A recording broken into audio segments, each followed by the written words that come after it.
Balik at nagpapatuloy ho yung balita natin ngayong tanghali. Sama pa rin si Weng de la Peña sa pangalan ni Buddy Oberas. Isang katerbang basura ang iniwan ho ng mga nagdiwang ng Pasko sa iba't ibang lugar sa Metro Manila. Na-interview ho ng DCXL kay Eileen Lucero, ang National Coordinator ng Eco Waste Coalition.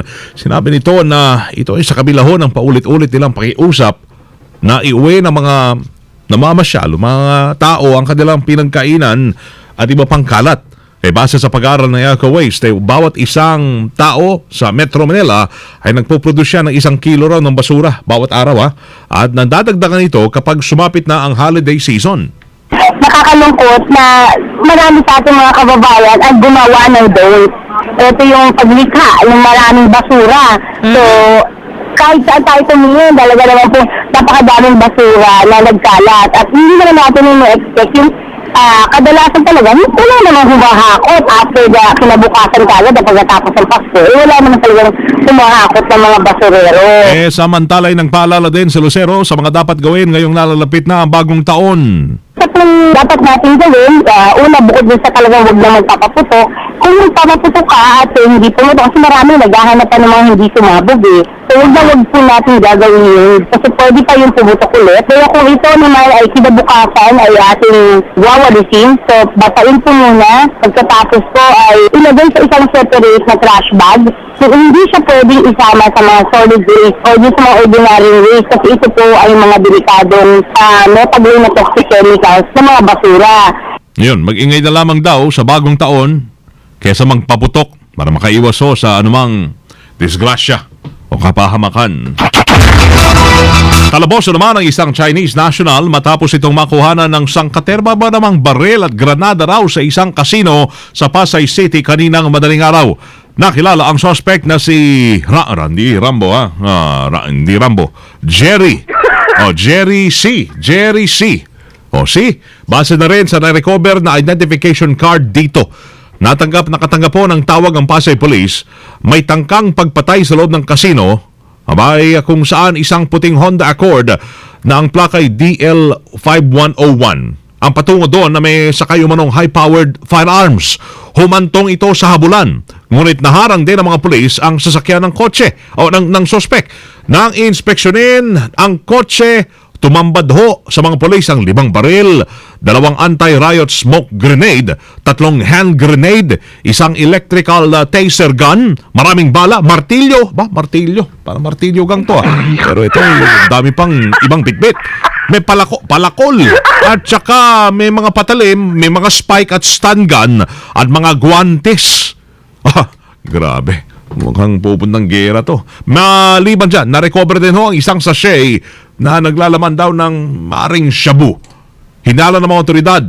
Hired muscle man. Muscle man. Meron palang gano'n hired killer. Muscle man ang naturang suspect habang patuloy ho ang pagbe-verify ng mga kung yung mga dala niya ba ay lisensyado at dokumentado yung mga baril. Grabe. Muscle man tawag doon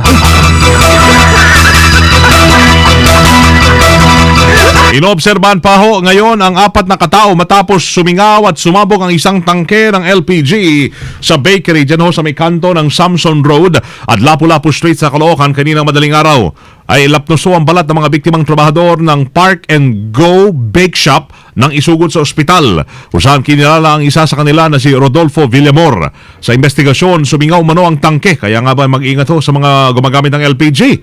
Nagliyab dahilan upang mawasak naman ang ilang bahagi ng bakery. Sumabog Patuloy ho ang investigasyon ng pulisya sa nasabing insidente. Kasunod ng nalalapit naman na paggunita ng bagong taon, may muli na naman hong nakakumpiska ng ito yung kanina, naulit lang. Meron na naman hong aksidente sa Porac, Pampanga. Sa pagitan ng Porac at Clark, Pampanga. Bumaligtad yung isang SUV at sa northbound lane ng Subic Clark Tarlac Expressway o SCTEX sa pagitan nga ng Porac at Clark, Pampanga. Ang itim na Toyota Fortuner na may plakang PYT 88 ay kagagaling laban ng Subic Bay, Freeport at patungo sa ng Tarlac. Isinugod naman sa pagamutan isang lalaki na tanging siya lang ho yung sakay ng naturang Fortuner. Mabilis ang pagpapatakbo ng lalaki sa sasakyan dahilan kay ito'y bumaligtad. Patuloy ho ang investigasyon sa nasabing insidente. Sa Sulu, meron pong nangyari, meron pong arestado isang leader ng Abu Sayyaf na nanguna sa pagdukot sa dalawang European bird watchers sa Tawi-Tawi noong taong 2012.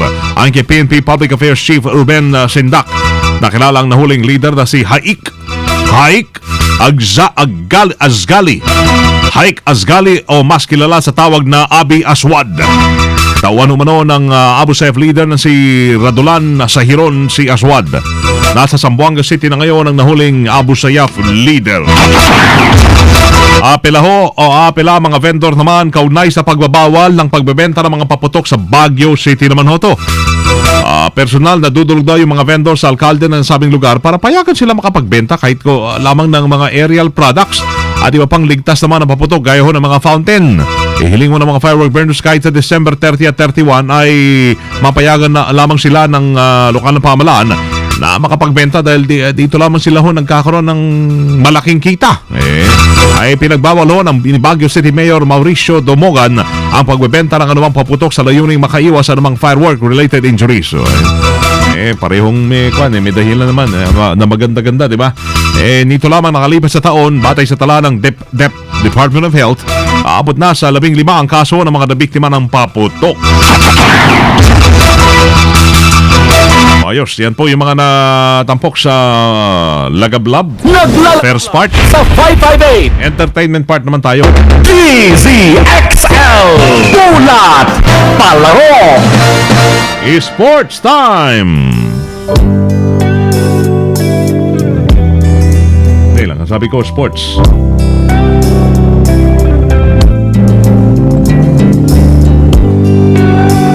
Ayusin ko lang ha, sandali lang ha. Ay, sports eh.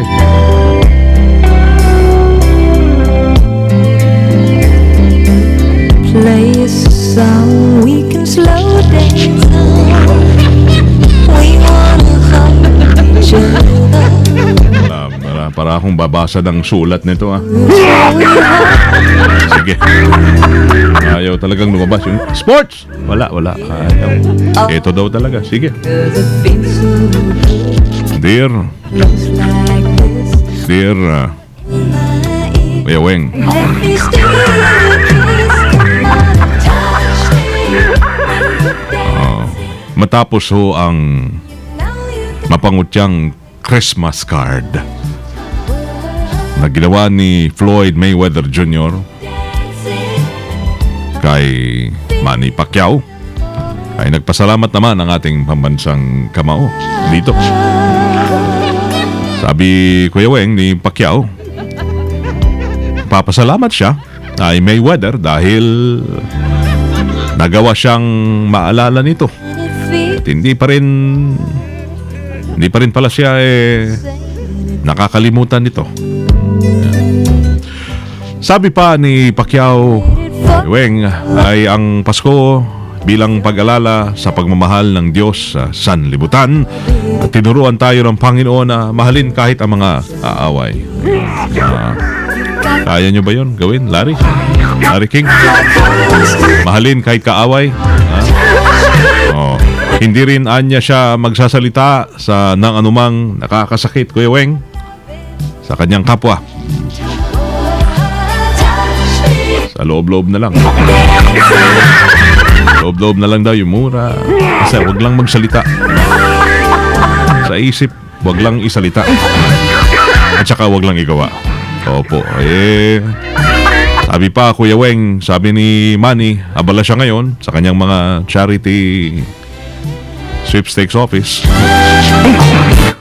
Charity works. Hindi niya papatulan ang mga pang-aasar sa kanya ni Mayweather. Mga bakla lang daw nang aasar. Hindi niya sinabi yun. Rod, Merry Christmas ha, Rod. Muntik-muntikan na ikaw upo, no? Ayos lang. Bilis naman ang takbo ngayon. Okay, thank you. Yan po ang ating liham sports. Ngayon lang. Ano ba tala? Sa bagay, sports naman yun. May isto. Dalawa pala yung sports ko.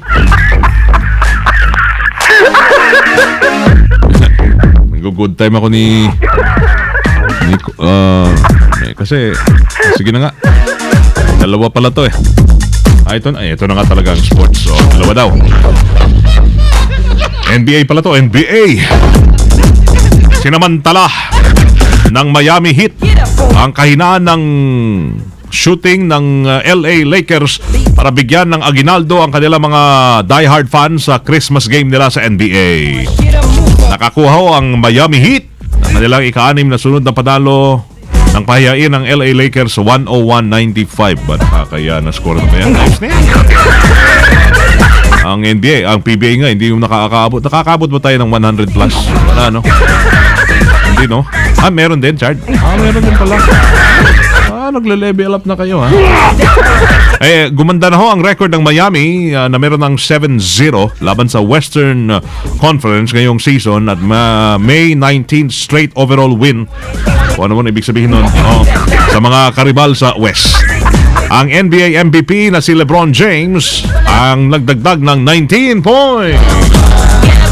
DZXL Showbiz Balita. Loli Showbiz. Loli Showbiz.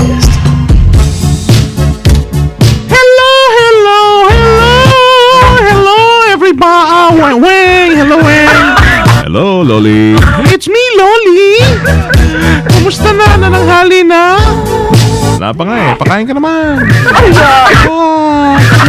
Hindi ako sanay magpakain.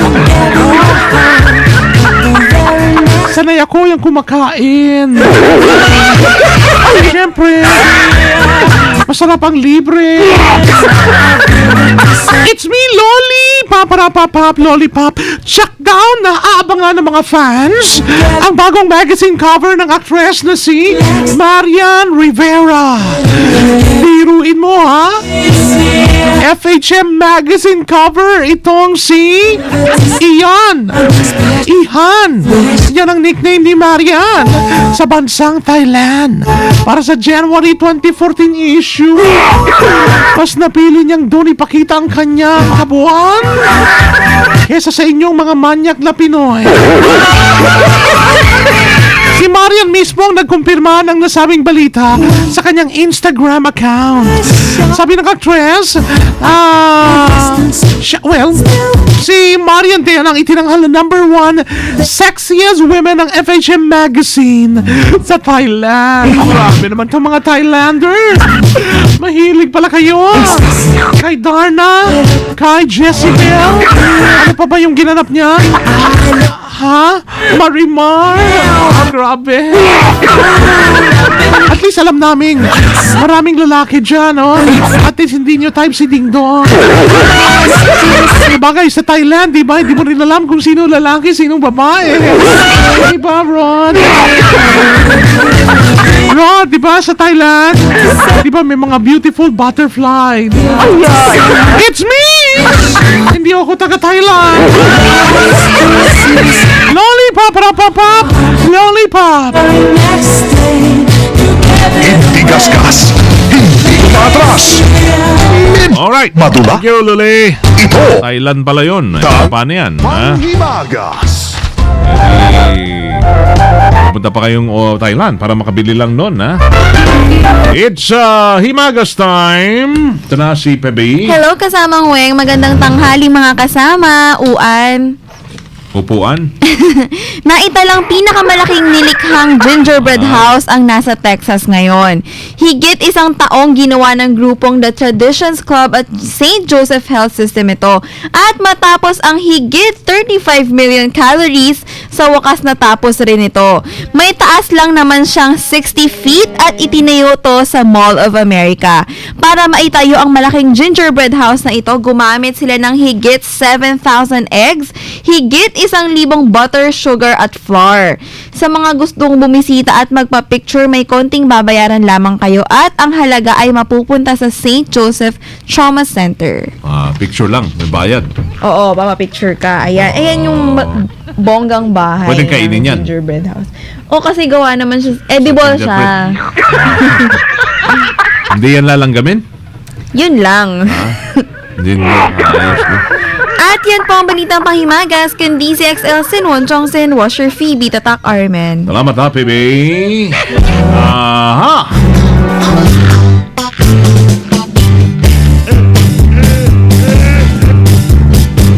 Tayo ay mag-awitan ng upang malibang. At kung may kalungkutan ay easy-easy lang. Sa aming aawitin tayo ay sumabay. Hindi ito Christmas song ha. Ibig kasi ay inyong dugtungan. Kantahan to sa pag nagiinuman. O yan na. O pag sobra, baka na sobrahan kayo kagabi. May chance kayong para bawasan niyo yung timbang nyo. Mayroon pong Reducin ha. Oristat that eliminates and blocks fat. Kaya't kahit napadami po yung kain, may Reducin. You can reduce as in. Yan. Available sa Mercury, Watson's Generics, Generica, Southstar, Rose Pharmacy, SM, Rustan Supermarkets, MSE, at all leading supermarkets and drugstores nationwide. Yan ay hatid ng ATC Healthcare International Corporation, your trusted life ally. At may Robust Extreme na rin ha, huwag kalimutan. At may Power Up Extreme pa para ho sa mga ubos na yung power at stress sa pagod. Meron na. Meron ng pang dagdag dyan yung nagtataglay ng Tongkat Ali at Panax Ginseng so you can rise up to the challenge. Power Up Extreme, long-lasting yan. Dire-diretso mga naglalagablab ng mga balitang tatakaраmen ang inyong napakinggan dito lamang sa DCXL 558. Ngayon ay tanghali ho ng Waybase. Waybase na bay! Biyernes na ugma! Napit na gyud! December 26 tayo, 2013. OFW, bantayan nyo na. Baka makawala pa. Coming up with Rod Marcelino. Kasama niya sa Servisyo Publico from the province of Occidental Mindoro. Wala ho siya dito. Si Buddy.